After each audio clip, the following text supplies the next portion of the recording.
My name is Brittany. I will be doing a head-to-toe assessment of Jamie. She is a 25-year-old female in for a general well check.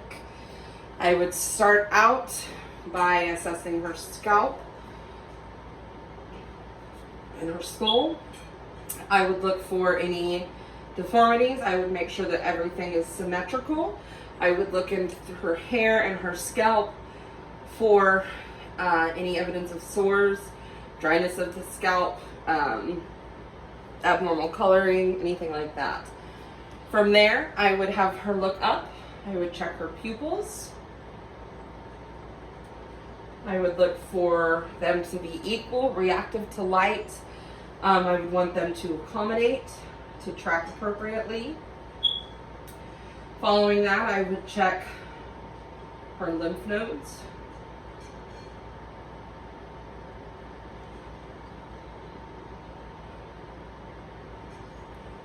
And I would also check them in her, check her neck as well.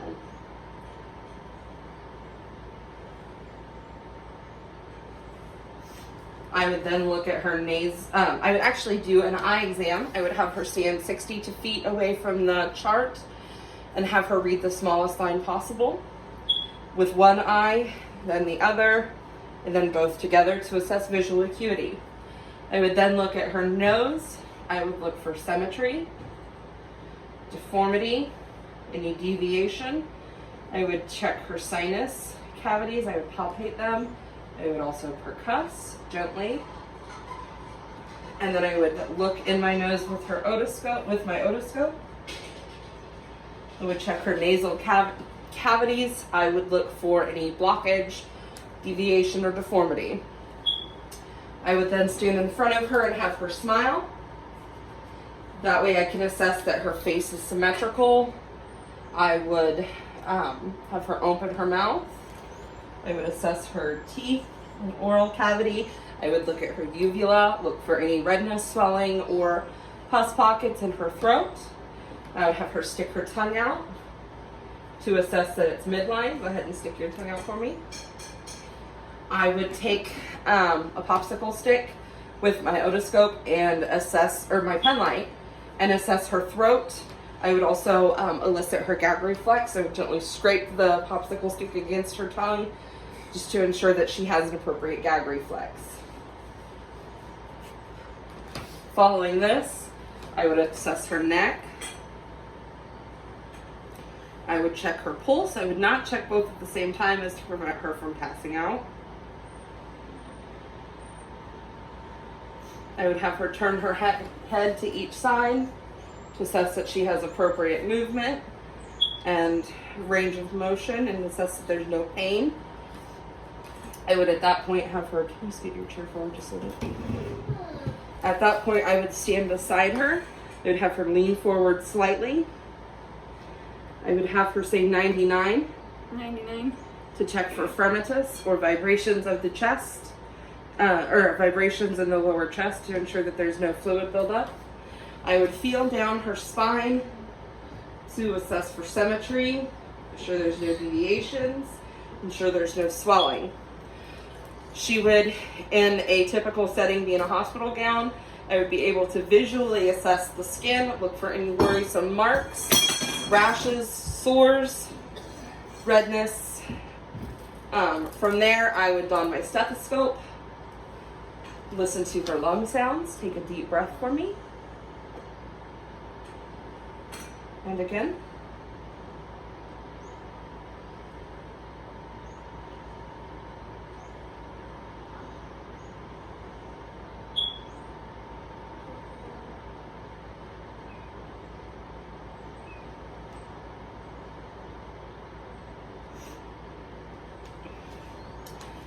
Following this, I would have her lean comfortably back to where she's in a normal sitting position. I would stand in front of her, assess for symmetry. I would then again listen to her lung sounds from the front. Take a deep breath.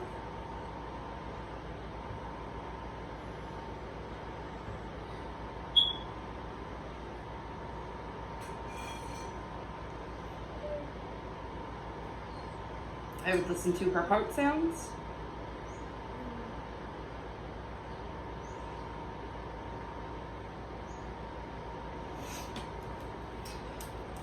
Following this, I would visually assess her, the front of her chest.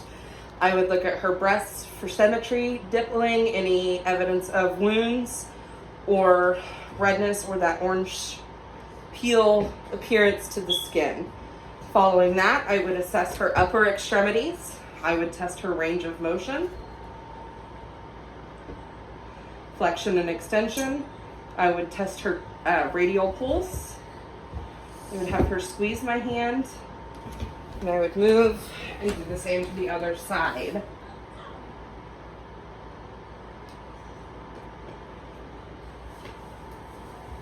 Squeeze, squeeze. I would then have her lay her hands flat, push up on my hands and down to test her strength. Then I would ask my patient to assume a supine position on the exam table so that I can complete the rest of my assessment. So Jamie, if you would lay down, please.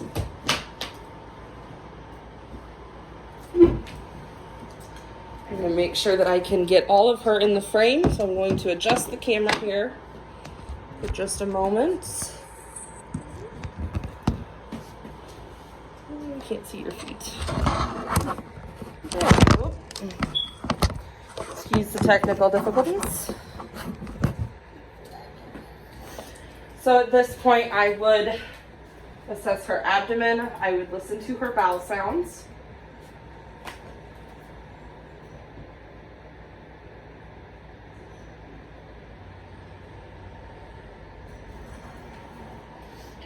I would again test for fremitus. Can you please say 99? 99. I would palpate her abdomen, feel for any rigidity, tenderness, or distension. I would feel for any abnormal masses.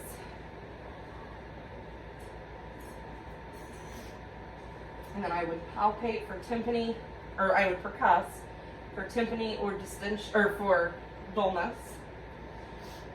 And while I was assessing her upper extremities, I realized I forgot to check the temperature and color of her upper extremities. So I would make sure there was no abnormal colors or temperature to her upper extremities while I was conducting this assessment, just to ensure that nothing gets missed.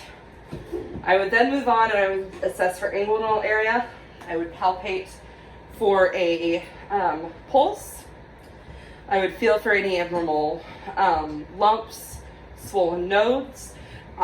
She would be in a gown at that point, so I would visually assess the area for any sores, assure that everything is symmetrical. Moving on, I would check the pedal pulses. I would assess the temperature and the color. I would ensure she has appropriate capillary refill, and I would check her range of motion.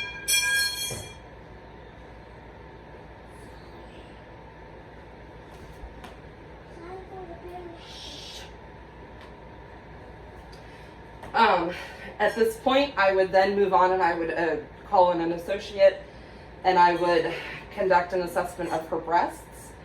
I would have her lift one arm above her head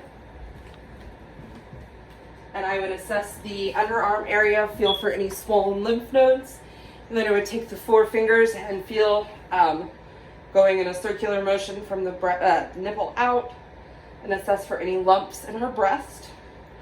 And then I again would have her switch to the other arm. Thank you. And conduct the same assessment. At this point, I would assist my patient into a comfortable lying position where she could assume lithotomy position. Go ahead and put your arm down.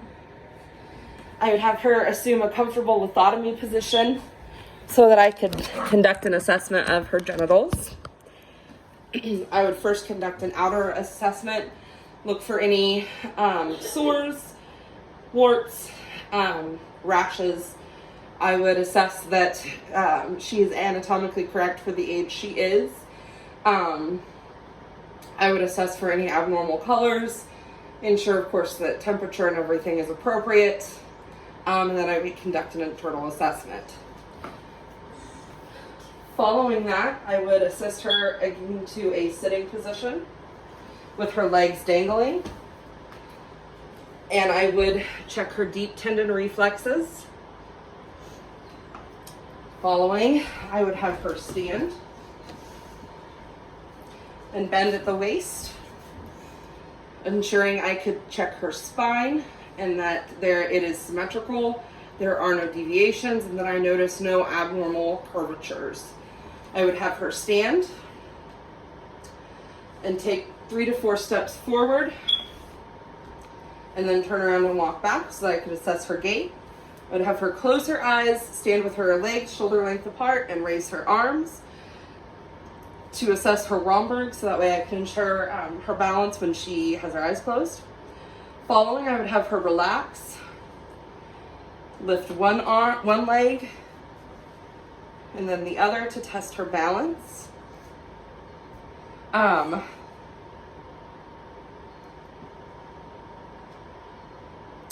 And then I would assist her again into a sitting position and check one further thing because I forgot to test her Babinski reflex. So I would have her lift her foot and I would run an object from her heel to her toes to elicit the correct response.